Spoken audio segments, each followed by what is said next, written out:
Welcome back, Officers of the Republic. It's your Coruscant Underworld Police Chief APGAINS here, and we're going to talk about farming Galactic Legends. When is the perfect time for each of you guys in your own unique journeys in Star Wars Galaxy of Heroes to start farming your first Galactic Legend?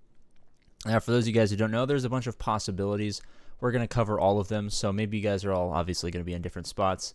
This video should be able to help anyone, even if you already have Galactic Legends, knowing what Galactic Legend to farm next, or just even if you should farm another Galactic Legend immediately following farming a Galactic Legend. So I'm going to open up. We're on my girlfriend's early game free-to-play account. It's about 1.3 million GP. We're going to talk about her account. We're going to talk about my account, some other accounts. Huge caveat, this is primarily targeted towards free-to-play players. So if you are a heavy spender, you can get around a lot of these time constraints that we'll talk about.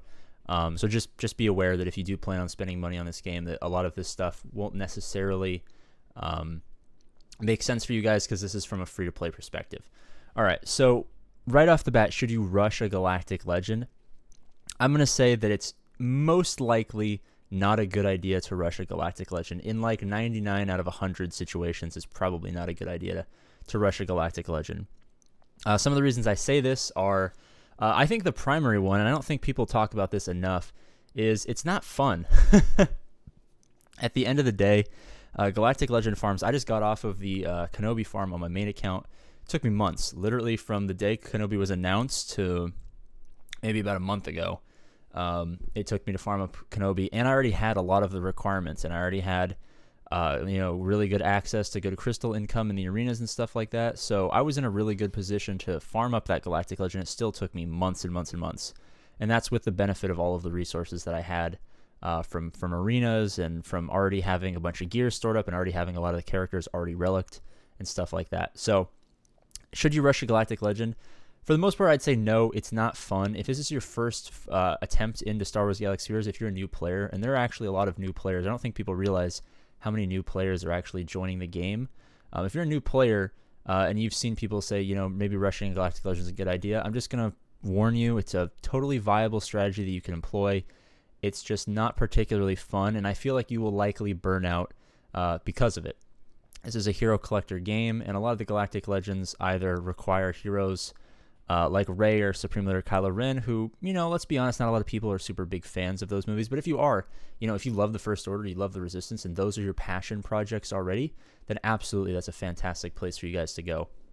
But for the cooler Galactic Legends, Lord Vader, Kenobi, Sith Eternal less so, but like JML, Jedi Master Luke Skywalker, the requirements can be pretty steep and very difficult to obtain. So if this is your first attempt at Star Wars Galaxy of Heroes, please, please, please do not rush a Galactic Legend. Now, if we're not rushing Galactic Legends, at what point should we get that Galactic Legend? Now, before we talk about this, we're trying to get 15,000 subscribers, and we will show up to Capital Games headquarters in our Slave Leia bikini. It's all nice and set up for a Halloween live stream, so that's something you're interested in, even as a joke. I mean, it's going to be pretty embarrassing for me. Maybe consider subscribing. It's a nice free way that you guys can help show support to the channel. We're not rushing Galactic Legends. At what point should we start farming him? So I'll open up her account. Her roster's right here.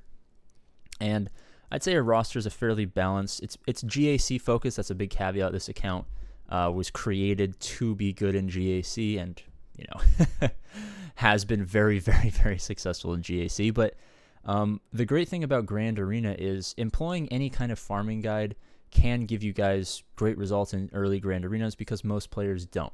So I'm not going to, I know I always, a lot of the APGAINS caricature that I play is being super over the top, very sarcastic, but also very like self-confident and boisterous. And I would say the greatest farming guide of all time. And while I do stand behind my farming guide as probably the best Grand Arena farming guide out there, if you guys are interested in other farming guides, that's absolutely fine. You don't need to concern yourself about which farming guide is exactly the most efficient and all that stuff, because at the end of the day, pick one that you guys think is fun, and that's going to be what's best for you. It doesn't matter about anything else as long as you guys are enjoying the game and having fun.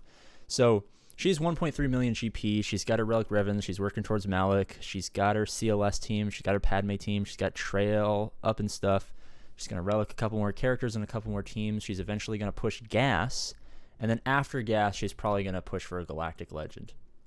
Now, depending on how things shake up, if Relic 8 materials do become much easier to acquire in the future, Maybe the first Galactic Legend on this account will end up being Kenobi because she'll have access to the Relic 8s. She already has a pretty good jump on Watt. She's got about 5 stars of Watt.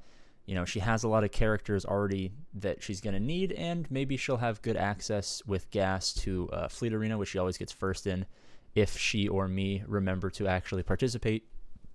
And with gas, she'll get higher in Squad Arena. So crystals won't really be an issue.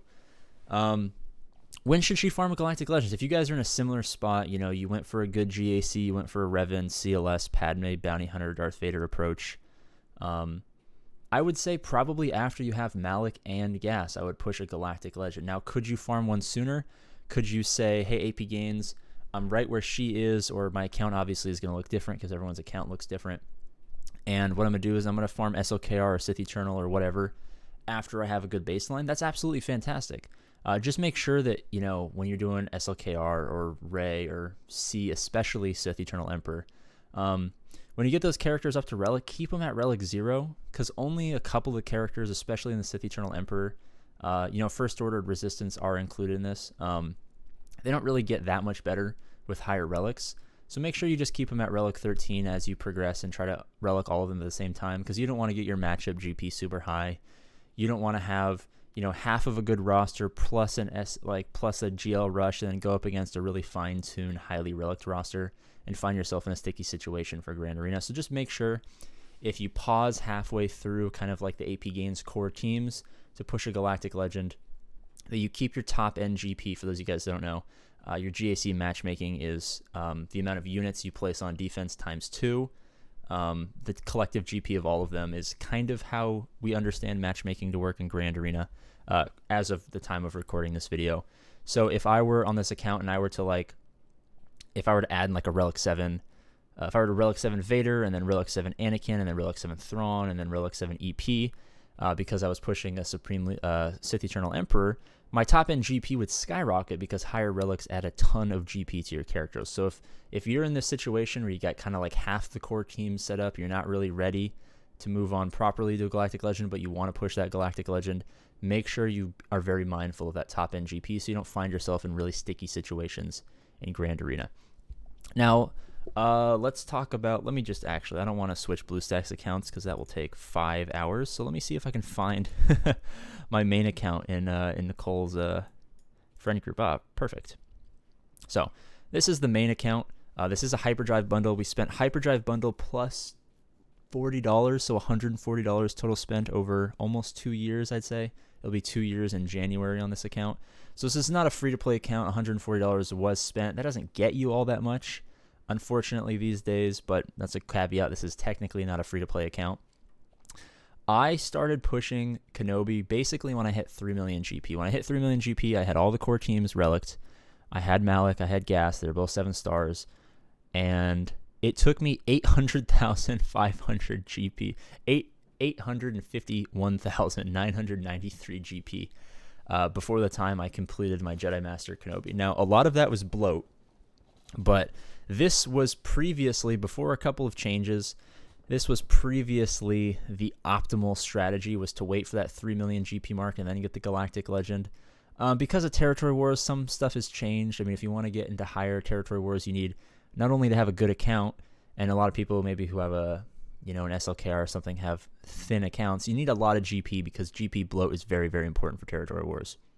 So the third option is wait till like 3 million GP after you have everything. You're solid in GAC. You're on your 100 win streak or whatever it is, because you got all your APGAINS core teams. You're really killing it, and then start to push for the Galactic Legend. Because at that point you'll be a surefire in Squad Arena, Fleet Arena. Your crystal income will be great. You'll have access to gear.